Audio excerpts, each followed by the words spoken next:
very warm welcome to the programme. First tonight, it's a fight to save a major South London landmark that's been going on for more than 3 years. The Elephant and Castle shopping centre has been part of the fabric of the area since 1965, so for over half a century. A developer wants to rebuild it and create around 1,000 new homes and a new university campus. But in a surprising turn of events, the plans were dramatically halted after a 7-hour-long late-night council meeting. Tolu Adeyeye has been getting reaction from some of those who live and work in the area. It was an unexpected decision. Even those who were opposed to plans which included redeveloping Elephant and Castle shopping centre were surprised when Southwark Council didn't approve them. We still get all the people local to the area coming down because most of my customers are people that's local to the area. Many like Sharon who live or work in the area felt the changes would be bad for local people. It's not going to be inclusive as far as I'm concerned. Dare I say it's for the haves and rather than the have-nots. So I guess that things do have to move on and things do have to change, but I don't know, I just don't feel that it's including the people being born and bred in the area. The developers had promised a brand new shopping centre, a new building for the London College of Communication, as well as 1,000 new homes, a third of which would be affordable. And from the roof of the Elephant and Castle shopping centre, all you have to do is look up to see the changes already in this area. But it appears this is a development too far. In a statement, the council said, "We understand the strong feelings of many local people, particularly regarding affordable housing and business space, as these are priorities that the council shares. We remain committed to finding a solution for a new shopping centre and home for the London College of Communication that works for everyone." Shame on you! Many of those protesting ahead of the meeting yesterday were students from the college, including Sahaya.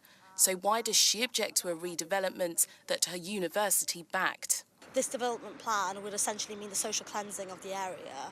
UAL are currently complacent in that, despite so much talk of a commitment to social justice, widening participation. Its involvement proves the utter hypocrisy of those statements. 82, 82. A bingo hall sits at the top floor of the shopping centre. Its owner was another objector. He says it wasn't factored into the plans at all and shows the developers are out of touch. This is vitally important to the social life of, thousands of people in the area every week. Everybody wants the Elephant and Castle to develop, right? But they didn't want this particular one. Just didn't make any sense. And if it doesn't make sense, don't do it.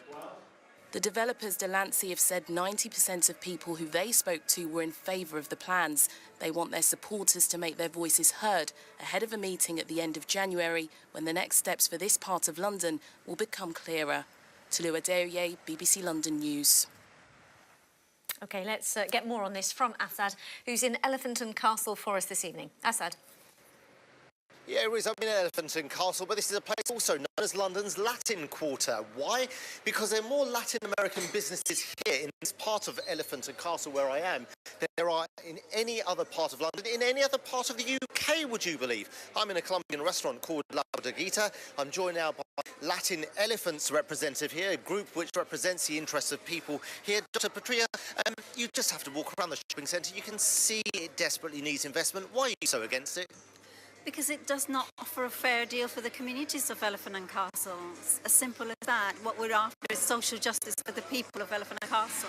But businesses like the one we're in now have been offered lots of money to move, spread their wings, maybe even come back to the castle. What's wrong with that? The relocation fund has not been agreed by the traders to start with. It has not been done in consultation with them. And it's insufficient. It does not offer them any right to return and any extra funding for them to be able to relocate to the new development if and when ready. So you're not happy with the development. You acknowledge that money needs to be spent here. What's your vision for Elephant and Castle?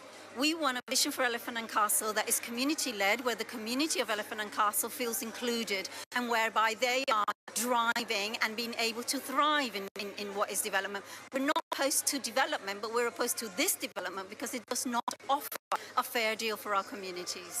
Dr. Patria, thanks very much for that. Well, the council is having a meeting at the end of the month to decide finally whether to put a death knell in the application form from developers, which will decide whether this part of the road of Elephant and Castle will look like that side of the road at Elephant and Castle as well. We'll keep you informed with what's going on. Riz.